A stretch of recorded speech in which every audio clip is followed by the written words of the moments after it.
So good morning friends. आज हम बहुत अच्छे आर्टिकल्स पे बात करेंगे जिसका शीर्षक है क्या राज्यपालों के लिए समय सीमा तय की जा सकती है। यानी कि जो तमिलनाडु में विवाद चल रहा है, केरला में विवाद चल रहा है, उसके बाद भी कई सारे विवाद लगभग हर अपोजिट स्टेट्स में, जिस भी अपोजिट गवर्नमेंट स्टेट में ये मुद्दा उठता ही रहता है। सो इस बारे में हम चर्चा करेंगे। बहुत ही शानदार आर्टिकल है। सो इसीलिए लोग कहते हैं, इसीलिए टॉपर्स कहते हैं, इसीलिए टीचर्स कहते हैं कि आपको क्यों पढ़ना चाहिए आर्टिकल्स, क्योंकि आपको आर्टिकल्स काफ़ी सारी जानकारी देते हैं, एक लय देते हैं, एक भाषा देते हैं, लिखने की लय प्रदान करते हैं। So there are many you incentives that okay. So हम देखते हैं कि इसमें क्या क्या शामिल होगा। पहले तो ये देख लेते हैं कि क्या राज्यपाल अपने विवेक के आधार पर राज्य विधानमंडल द्वारा पारित किसी विधेयक पर अपनी स्वीकृति रोक सकते हैं। This is the first question. And second, केंद्र ने यह क्यों कहा कि राज्यपाल या न्यायालय राज्यपालों राष्ट्रपति को किसी विधेयक पर निर्णय लेने के लिए कोई समय सीमा निर्धारित नहीं कर सकते। That is the second question. Third question, विपक्ष शासित राज्यों ने इस मामले पर क्या कहा है। ठीक है, तो आगे बढ़ते हैं। देखिए, बहुत शानदार आर्टिकल है। ठीक, अभी हम थोड़ा सा इसका एसेंस देख लेते हैं शुरू में ही। अगर आप चाहें तो इसको स्किप करके पढ़ भी सकते हैं। हालांकि ये पूरे आर्टिकल का सार है, अनुच्छेद है, इसमें पूरा एसेंस दिया हुआ है। यानी कि पूरा आर्टिकल जो भी है वो इस पे बेस्ड है, उसका सार यही है। संविधान के अनुच्छेद 200 में जो कि राज्यपाल गवर्नर को यह शक्ति देता है कि वो किन मामलों में विधेयक को एक्सेप्ट करेगा या एक्सेप्ट नहीं करेगा। सो 200 में यह प्रावधान है कि जब किसी राज्य विधानमंडल द्वारा पारित विधेयक को राज्यपाल के समक्ष स्वीकृति के लिए प्रस्तुत किया जाता है तो उसके पास 4 विकल्प होते हैं। कौन कौन सा? पहला, यह विधेयक को स्वीकृति दे सकता है। दूसरा, विधेयक को स्वीकृति नहीं दे सकता, अर्थात विधेयक को स्वीकार कर दे। तीसरा, वह विधेयक को राज्य विधानमंडल के पुनर्विचार के लिए वापस कर सकता है अगर वो धन विधेयक नहीं है तो। और चौथा है, विधेयक को राष्ट्रपति के विचार के लिए सुरक्षित रख सकता है। So first point that is clear. आगे बढ़ते हैं। सेकेंड पॉइंट इज दैट संविधान के अनुच्छेद 163 क्लॉज 1 से संबंधित है, जिसके अनुसार राज्यपाल को मंत्रिपरिषद की सलाह के अनुसार कार्य करना होगा, सिवाय इसके संविधान द्वारा या उसके अधीन उसके अपने विवेकानुसार कार्य करने की आवश्यकता हो। आर्टिकल 163 ये कहता है। हालांकि इनका प्रीलिम्स में भी बहुत ज़्यादा योगदान है। सीधे यूपीएससी सीधे पूछता है कि आर्टिकल्स का अनुच्छेद दे के पूछता है। जैसे 2000 आई थिंक 24 में पूछा था, आर्टिकल 109 करके पूछा था। सो डायरेक्ट भी पूछ सकता है।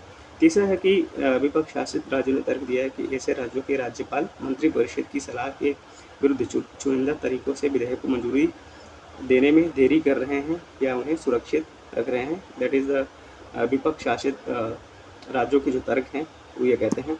सो अब आगे बढ़ते हैं कि मेन आर्टिकल है क्या। अगर आपको अब तक की कहानी बताऊं तो सर्वोच्च न्यायालय में यानी कि सुप्रीम कोर्ट में वर्तमान में मई 2025 में प्रस्तुत राष्ट्रपति के संदर्भ पर यानी कि 143 आर्टिकल 143 का जो संदर्भ दिया गया है राष्ट्रपति द्वारा टू द सुप्रीम कोर्ट, उसके संबंध में है पर सुनवाई कर रहा है। सुप्रीम कोर्ट पर सुनवाई कर रहा है, जिसमें 14 प्रश्नों पर न्यायालय की राय मांगी गई है, जो मुख्य रूप से संविधान के अनुच्छेद 200 और 201 की व्याख्या से संबंधित हैं। ठीक है, आगे बढ़ते हैं।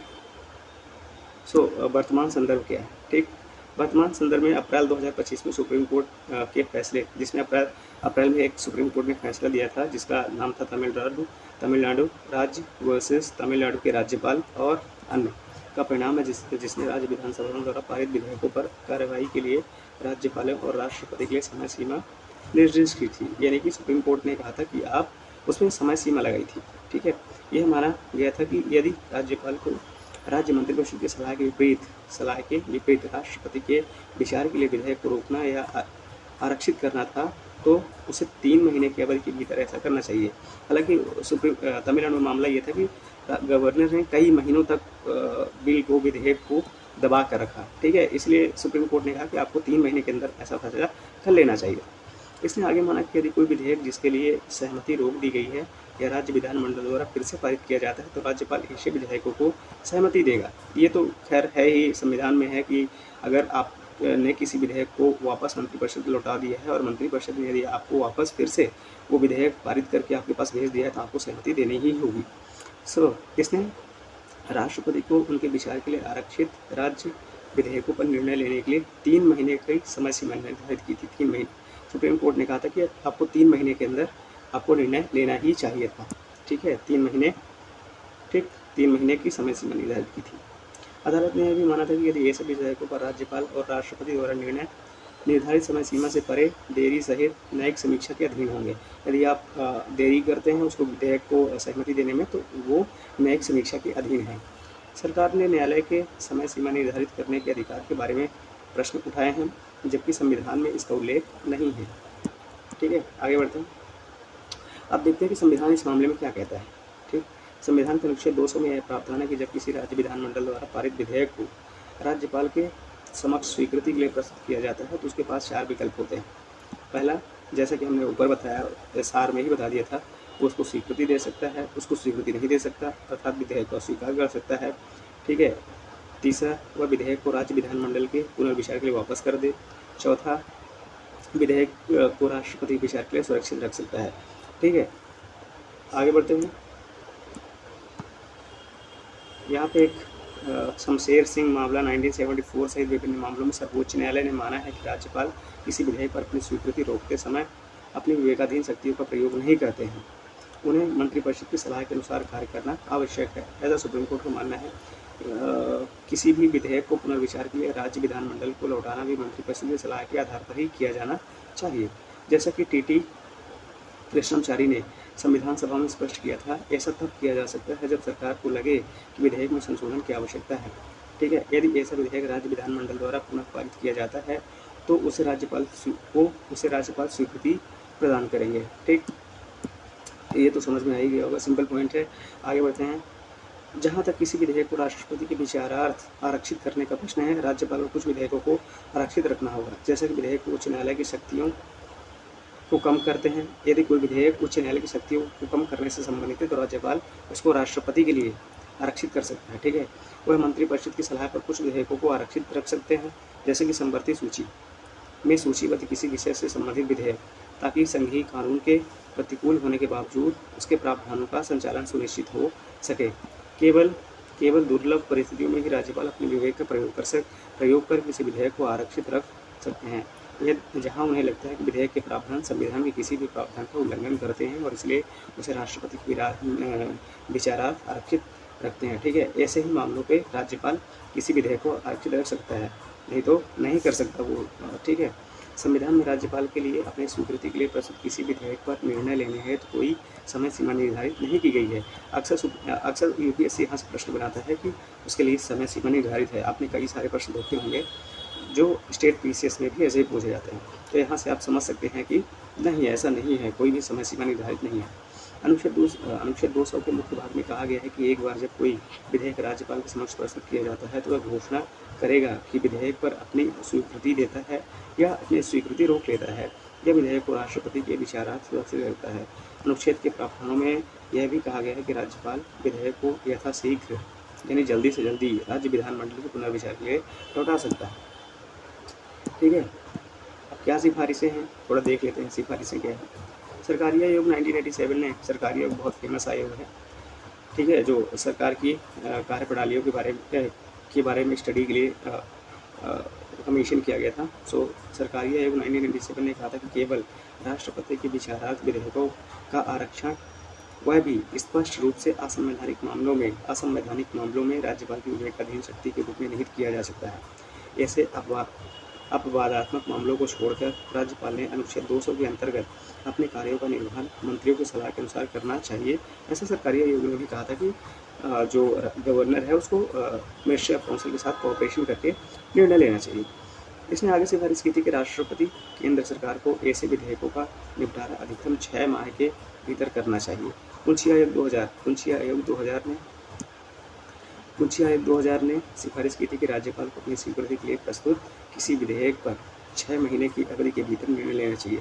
आपसे यहाँ भी यह भी प्रश्न पूछे जा सकते हैं कि कौन कौन से आयोग हैं जो इस मामले से संबंधित है। तो एक है सरकारी आयोग, दूसरा है कुंची कमीशन। ठीक है, आगे बढ़ते हैं। तर्क क्या है, हम देखते हैं तर्क क्या है। संविधान के अनुच्छेद 163 क्लॉज 1 के अनुसार राज्यपाल को मंत्रिपरिषद की सलाह के अनुसार कार्य करना होगा, सिवाय इसके कि संविधान द्वारा उसके अधीन संविधान द्वारा उसके अधीन उसे विवेकानुसार कार्य करने की आवश्यकता हो। अनुच्छेद 163(2) क्लॉज 2 में यह भी प्रावधान है कि यदि इस बारे में कोई प्रश्न उठता है कि क्या कोई मामला ऐसा है जिसमें राज्यपाल को अपने विवेकानुसार कार्य करना आवश्यक है, तो ऐसे मामलों में राज्यपाल का निर्णय अंतिम होगा और उस पर प्रश्न नहीं उठाया जा सकेगा। इसका मतलब ये है कि यदि कोई ऐसा विषय उठता है जिसमें जो गवर्नर की जो विवेकाधीन शक्तियाँ हैं उसके अंतर्गत आता है, तो वो अपने विवेकाधीन शक्तियों के अंतर्गत स्वतंत्र है। उसको मिनिस्ट्री ऑफ काउंसिल से यानी कि मंत्रिपरिषद से कोई सलाह नहीं लेनी है, ना ही उसी को सलाह माननी है, वो स्वतंत्र है। ध्यान रखना है कि जो ऐसे विवेकानुसार कार्य करने की जो शक्ति संविधान सिर्फ राज्यपालों को देता है, राष्ट्रपति को ऐसी शक्तियाँ प्राप्त नहीं हैं। ठीक है, आगे चलते हैं। केंद्र ने तर्क दिया है कि उपरोक्त अनुच्छेद के अनुसार राज्यपाल को विवेकाधिकार प्राप्त है जिसकी अदालतें जांच नहीं कर सकती। ठीक है, और इसलिए कोई समय सीमा तय नहीं की जा सकती। उसने राष्ट्रपति द्वारा आरक्षित विधेयकों पर निर्णय लेने के लिए निर्धारित 3 महीने की समय सीमा पर भी आपत्ति जताई है। इस मामले में संबंधित अनुच्छेद 201 में कोई समय सीमा निर्धारित नहीं की गई है। ये संविधान में ऐसी कोई समय सीमा नहीं है जिसके अनुसार राज्यपाल विधेयकों को स्वीकृति प्रदान करे। केंद्र उसका विरोध कर रहा है कि जब संविधान में नहीं है तो जो सुप्रीम कोर्ट है, उच्चतम न्यायालय है, वो भी निर्धारित नहीं कर सकता। केंद्र का कहना है कि किसी राज्य की निर्वाचित सरकार, राज्यपाल और राष्ट्रपति के बीच किसी भी मुद्दे को संविधान के दायरे में राजनीतिक रूप से सुलझाया जाना चाहिए और अदालतें ऐसे हर गतिरोध पर निर्णायक नहीं हो सकती, ऐसा केंद्र का तर्क है। हालांकि विपक्षी दलों द्वारा शासित राज्यों ने तर्क दिया है कि ऐसे राज्यों के राज्यपाल मंत्रिपरिषद की सलाह परिषद के विरुद्ध विधेयकों को स्वीकृति की विचाराधीन सुरक्षित रखने या उनकी स्वीकृति में जानबूझकर देरी कर रहे हैं। उन्होंने तर्क दिया है कि इस तरह की जानबूझकर की गई देरी को विवेकाधिकार नहीं कहा जा सकता और यह राज्य की जनता के जनादेश का अनादर है। हालांकि विपक्ष भी अपने हिसाब से सही है, क्योंकि जिस हिसाब से देरियाँ हो रही हैं तो लेकिन हम ये भी नहीं कह सकते कि हालांकि जो भी है न्यायालय तय करेगा, हमें इस पर कमेंट करने की आवश्यकता नहीं है। आगे का रास्ता क्या होना चाहिए आगे का रास्ता क्या होना चाहिए। ठीक है, आगे बढ़ते हैं।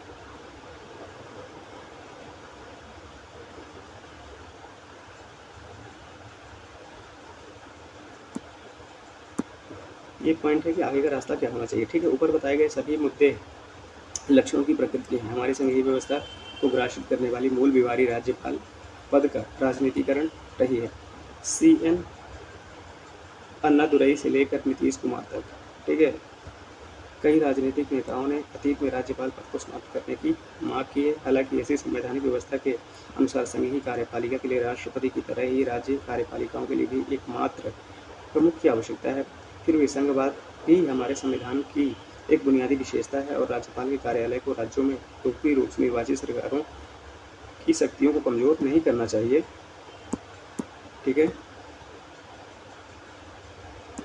न्यायालय आमतौर पर संवैधानिक प्राधिकारियों द्वारा कार्यवाही के लिए समय सीमा निर्धारित करते समय संयम रखता है जहाँ संविधान में ऐसा कोई प्रावधान नहीं है। हालांकि जब अनुचित देरी होती है तो न्यायालय ने अतीत में माफ कीजिएगा समय सीमाएं निर्धारित किए हैं। जैसे KM सिंह मामले 2020 में, जहां न्यायालय ने 10वीं अनुसूची के तहत अयोग्यता पर निर्णय लेते समय निर्णय लेने के लिए अध्यक्षों के लिए 3 महीने की समय सीमा निर्धारित की थी।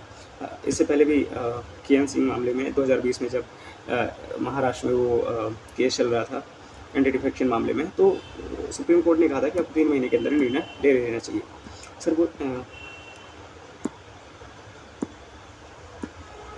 सर्वोच्च न्यायालय ने अप्रैल 2025 में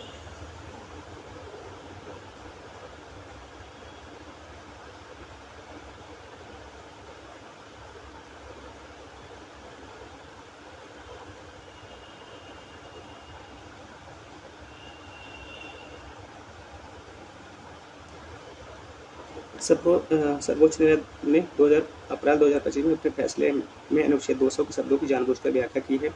इसने व्याख्या की है कि अनुच्छेद 200 के मुख्य भाग में राज्यपाल करेगा शब्द का प्रयोग किया गया है और इसलिए विवेकाधीन शक्ति नहीं है। ठीक है, बाकी यही सब है।